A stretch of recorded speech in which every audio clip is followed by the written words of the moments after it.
ng bayan, maasahan anumang panahon.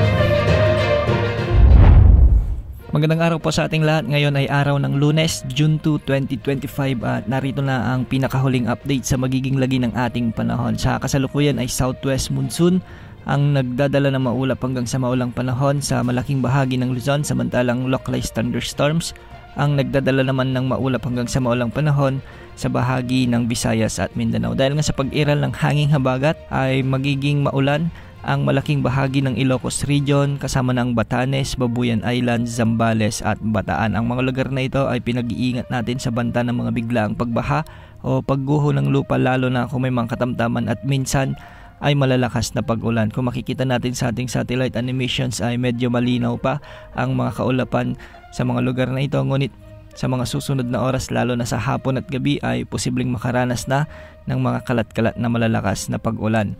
Samantala, southwest monsoon pa rin ang magdadala ng maulap na papawirin na may mga kalat-kalat na pag-ulan at thunderstorms sa may Metro Manila, sa may Cordillera Administrative Region sa Cavite, Laguna, Batangas, Palawan, Occidental Mindoro at ang nalalabing bahagi ng Central Luzon. Pinag-iingat din natin ang ating mga kababayan sa mga nabanggit na lugar sa banta ng mga flash floods at landslides, lalo na kung may mga katamtaman at minsan ay malalakas na pag-ulan. Para naman sa nalalabing bahagi ng Luzon ay habagat pa rin ang magdadala ng bahagyang maulap hanggang sa maulap na papawirin na may mga isolated rain showers and thunderstorms. Posible pa rin ang banta ng mga biglang pagbaha o pagguho ng lupa, lalo na kung may mga umiiral na severe thunderstorms. Para naman sa lagay ng panahon sa Visayas sa kasalukuyan ay halos malinis pa ang kaulapan sa mga lugar dito, ngunit magiging bagyang maulap hanggang sa maulap ang mga papawirin na may mga isolated rain showers and thunderstorms lalo na sa hapon at gabi. Ilan sa mga lugar na posibleng makaranas ng mga thunderstorms sa Visayas ang ilang bahagi ng Negros Island Region, Central Visayas at Western Visayas. Samantala sa Mindanao ay ganitong panahon din ang inaasahan.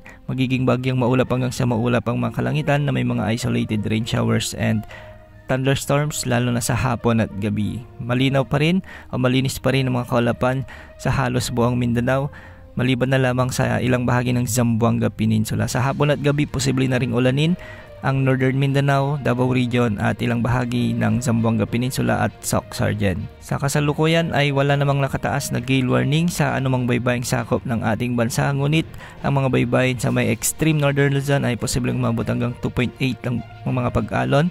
Sa nalalabing baybayin ng Luzon ay posibleng mga pag-alon hanggang 2.5 meters at sa baybayin ng Visayas at Mindanao ay posible hanggang 1.2 meters. Wala rin tayong minomonitor na sama ng panahon gaya ng LPA o bagyo na posibleng pumasok o makapekto sa ating bansa sa susunod na 3 hanggang 5 araw. Yan ang update sa lagi ng panahon. Ito po ang weather update ng bayan, maasahan anumang panahon.